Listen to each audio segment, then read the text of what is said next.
Hello everyone, मैं doctor Sadia Banjara आज आपके साथ डिस्कस करूंगी शोल्डर प्रॉब्लम्स, फ्रोजन शोल्डर और उसके अलग अलग स्टेजेस। किसी भी किस्म का शोल्डर में अगर हमें पेन हो तो एक कॉमन चीज हम सुनते हैं फ्रोजन शोल्डर, या कुछ लोग कहते हैं लिगामेंट इंजरी। क्योंकि ये हम कॉमनली सुनते हैं, हमें लगता है कि यही दो किस्म की प्रॉब्लम्स शोल्डर पे हो सकती हैं, जबकि ऐसा नहीं है। शोल्डर जॉइंट जैसे आप देख रहे हैं बहुत ही कॉम्प्लेक्स जॉइंट है। कॉम्प्लेक्स इसीलिए क्योंकि ये एक बड़ी वाली बोन स्कैपुला ह्यूमेरस की बोन से कनेक्ट होती है। कैसे? बहुत सारे लिगामेंट्स, बहुत सारे स्ट्रक्चर्स ये बोन को इस बोन से जोड़ कर रखते हैं, और अगर इनमें से किसी भी एक सॉफ्ट स्ट्रक्चर में अगर किसी किस्म की टाइटनेस हो जाए या स्प्रेन हो जाए, या कैप्सूल जो है जो ये बोन को और ये बोन को जोड़ कर रखता है, एक कवच की तरह कवर करके रखता है, वो कैप्सूल अगर टाइट हो जाए उसे कहते हैं फ्रोजन शोल्डर। वो फ्रोजन शोल्डर और दूसरी इंजरीज में क्या फ़र्क है, ये डायग्नोस करना आपके लिए एज ए ले पर्सन मुश्किल हो सकता है। That's why you should always consult a physiotherapist, जो आपको frozen shoulder, ligament tear, muscle injury, whatever other problems, a fracture, whatever, आपको वो डायग्नोस करने में आपकी मदद करेंगी। तो शोल्डर जॉइंट की प्रॉब्लम जो वन ऑफ द रीजंस है फ्रोजन शोल्डर, उनमें 2-3 किस्म की मूवमेंट्स है जो रेस्ट्रिक्ट हो जाती हैं। इस वक्त भी अगर आप मुझे देखें, मैं आपके साथ बात कर रही हूँ, तो ये मूवमेंट, ये जो मूवमेंट है, ये जो पोस्चर है, यहाँ पर कुछ फ्लेक्शन इन्वॉल्व है, कुछ अडक्शन इन्वॉल्व है, कुछ रोटेशन इन्वॉल्व है। लेकिन फ्रोजन शोल्डर की जब बात आती है तो 2 मूवमेंट्स हैं जो हमेशा बहुत ही लॉकिंग किस्म का हमें पेन देती है। पहली मूवमेंट जो लॉकिंग किस्म का पेन देती है वो है अबडक्शन। अक्सर हम देखते हैं कि अगर हमें फ्रोजन शोल्डर है तो ये जो मूवमेंट है यहाँ पर आके रुक जाएगी और फिर हम यूं करते हैं। ये बहुत ही टिपिकल साइन है फ्रोजन शोल्डर के पेशेंट्स में। वो पूरी प्योर मूवमेंट नहीं कर पाएंगे। आप देखें, मेरी जो शोल्डर टिप है वो जगह पर है, सिर्फ मेरा आर्म जो है वो मूव हो रहा है। जबकि फ्रोजन शोल्डर की प्रॉब्लम्स में पेशेंट्स ये अबडक्शन मूवमेंट सिर्फ यहाँ तक या यहाँ तक कर पाते हैं और फिर वो ये वाली मूवमेंट करने लगते हैं। ये थी first restricted movement. Second restricted movement जो है वो है रोटेशन। ये जो आप मूवमेंट देख रहे हैं, जब मैं अपने हाथ को बैक ऑफ द हेड या तो बैक ऑफ द बटक्स यहाँ पर ले जाती हूँ, ये रोटेशन की मूवमेंट है। तो चलिए देखते हैं कुछ important physiotherapy exercises frozen shoulder के लिए। अब हम देखेंगे शोल्डर की कुछ एक्सरसाइजेस जहाँ पर रेंज ऑफ मोशन और स्ट्रेंथनिंग, ये दोनों चीज़ों को कंबाइन करके हम क्या मूवमेंट्स कर सकते हैं आपके फ्रोजन शोल्डर के लिए। चलिए अजिंक्य, हम एक मूवमेंट करके बताएंगे सुपाइन पोजीशन में, जिसका मतलब है आप अपने स्पाइन पर फ्लैट लेटे हैं। ये जो आप देख रहे हैं एक सिंपल किस्म का रॉड है। कोई भी चीज़ आप इस्तेमाल कर सकते हैं जो ज़्यादा वजनदार ना हो, 2 से 2.5 फीट की लेंथ में हो, और इसे आप अपने हाथों में होल्ड कीजिए। इस तरह से थोड़ा सा गैप रखिए, हाथों को स्ट्रेट नहीं, थोड़ा सा डिस्टेंस में, एल्बो को स्ट्रेट रखते हुए अपने हाथों को न्यूट्रल पोजीशन में लेके जाकर आप धीरे से ऊपर ले जाएंगे। जितनी आपकी पेन फ्री अवेलेबल रेंज है वहीं तक आप पूरी मूवमेंट करेंगे। Very nice, and then back again. Ajinkya ये मूवमेंट पूरी तरह कर पा रहे हैं, बहुत अच्छी बात है। अक्सर हमने देखा है, एक पेशेंट है मेरे पास जो आते हैं, उनको राइट फ्रोजन शोल्डर है, तो वो मूवमेंट ऐसी हो जाती है क्योंकि राइट शोल्डर यहीं पर लॉक हो जाता है और लेफ्ट शोल्डर जो कि नॉर्मल शोल्डर है वो आगे जाने के लिए पूरी तरह से रेडी है। तो ये पैटर्न गलत है। जो भी अवेलेबल रेंज है आपके पास, जितनी भी आप रेंज जो आपकी अफेक्टेड शोल्डर में है वहाँ रुक जाइए और फिर नीचे आ जाइए। धीरे धीरे जब आप डेली एक्सरसाइजेस करेंगे, आपके फिजियोथेरेपिस्ट के बताए हुए एक्सरसाइज प्रोग्राम को, होम एक्सरसाइज प्रोग्राम को फॉलो करेंगे, तब आप देखेंगे कि डेली में ये करते करते आपकी शोल्डर रेंज यहाँ से यहाँ, यहाँ से यहाँ, यहाँ से यहाँ, फिर धीरे धीरे धीरे करके आप अवेलेबल रेंज को पा सकेंगे। डिपेंड करता है आपका शोल्डर प्रॉब्लम कितना पुराना है। अगर 8-9 साल पुरानी प्रॉब्लम है तो बिल्कुल वो 8-9 दिन में तो आएंगी नहीं, उनको हफ्ते महीने भी लग सकते हैं। चलिए देखते हैं फ्रोजन शोल्डर में और एक एक्सरसाइज वेरिएशन जिसमें रेंज ऑफ मोशन और स्ट्रेंथनिंग दोनों का रोल प्ले होता है।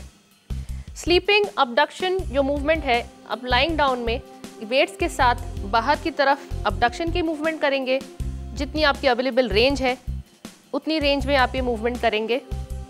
अजिंक्य को हमने 1 kg का डंबल दिया हुआ है सो दैट वो वेट्स के साथ मसल्स की स्ट्रेंथनिंग भी हो जाएगी और ये जो रेंज ऑफ मोशन है जितनी भी अवेलेबल है वो रेंज ऑफ मोशन में वो एक्सरसाइज करेंगे।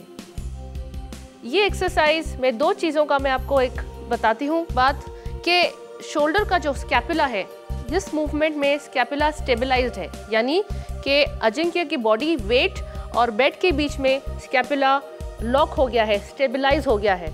यहाँ पर स्कैपुला थोड़ा लॉक हो गया है, तो ये मूवमेंट हम करेंगे। ट्रिक मूवमेंट हो, कॉम्पनसेटरी मूवमेंट हो, तभी भी कोई बात नहीं, लेकिन आपके फिजियोथेरेपिस्ट अगर ये एक्सरसाइज आपको लाइंग डाउन में दे रहे हैं तो उसकी कोई वजह होगी। दूसरी बात है वेट, आधा किलो का वेट, 1 किलो, 2 kgs, जो भी आपके फिजियोथेरेपिस्ट आपको गाइड करते हैं, आपके फ्रोजन शोल्डर का कौन सा स्टेज चल रहा है उस पर डिपेंड करता है कि आपको किस किस्म का कितने किलो का वेट उठाना है।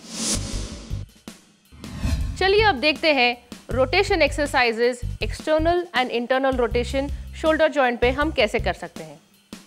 अजिंक्य के हाथ में हमने 1 kg का वेट दिया हुआ है। अबडक्शन मूवमेंट में वो इस हाथ को रखेंगे 90 डिग्रीज पर, एल्बो भी आप देख रहे हैं 90 डिग्रीज पे है, और यहाँ से आप मूवमेंट करेंगे एक्सटर्नल रोटेशन की, वहाँ पर होल्ड कर सकते हैं थोड़ी सेकेंड्स के लिए, बैक टू न्यूट्रल, और फिर आप इंटरनल रोटेशन करेंगे। अब ये जो मूवमेंट आप देख रहे हैं कंफर्टेबली हो रही है। हो सकता है कि आप अगर फ्रोजन शोल्डर के शिकार है तो ये मूवमेंट इतनी ना हो, लॉक हो जाए यहाँ पर, और ये वाली मूवमेंट भी बहुत कम हो। अवेलेबल रेंज में स्लोली मूवमेंट्स कीजिए, 3 रेपिटेशंस, 5 रेपिटेशंस।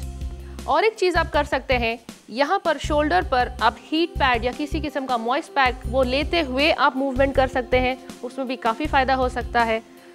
रेपिटेशंस कीजिए अपने फिजियोथेरेपिस्ट के गाइडेंस के अंदर, वो कितने रेपिटेशंस आपको दे सकते हैं। तो ये थी एक्सटर्नल और इंटरनल रोटेशन को बढ़ाने की एक्सरसाइजेस। अब देखते हैं और एक एक्सरसाइज फ्रोजन शोल्डर के लिए, जहां पर आपकी रेंज ऑफ मोशन और स्ट्रेंथनिंग दोनों में आपको फ़ायदा हो सकता है। जैसे हमने बताया कि स्ट्रेंथनिंग के लिए किसी भी किस्म का वेट या रेजिस्टेंस हम इस्तेमाल कर सकते हैं। ये जो है थेरा बैंड आप देख रहे हैं अजिंक्य के हाथ में, ये एक किस्म का मेडिकल किस्म का रबर बैंड है जो एक रेजिस्टेंस के साथ आता है।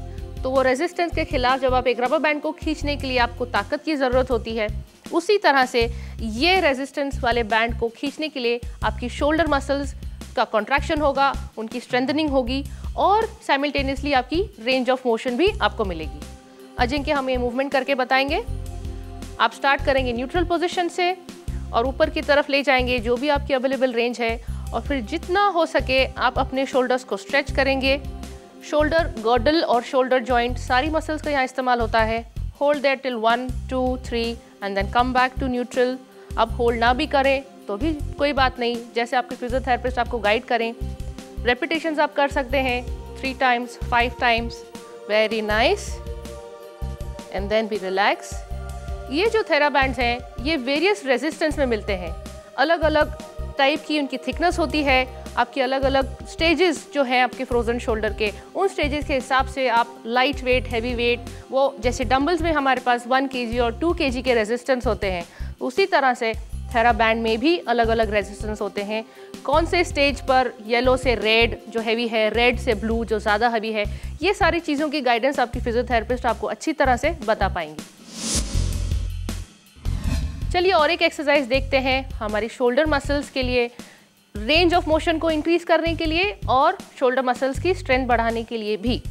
जैसे आप देख रहे हैं अजिंक्य के हाथ में एक डंबल दिया हुआ है मैंने, जो अप्रॉक्सीमेटली 1 kg का होगा, 1 किलो का होगा, और ये वेट्स को लेकर अजिंक्य हमें एक प्योर फ्लेक्शन मूवमेंट करके बताएंगे, जितना वो कंफर्टेबली जा सकते हैं।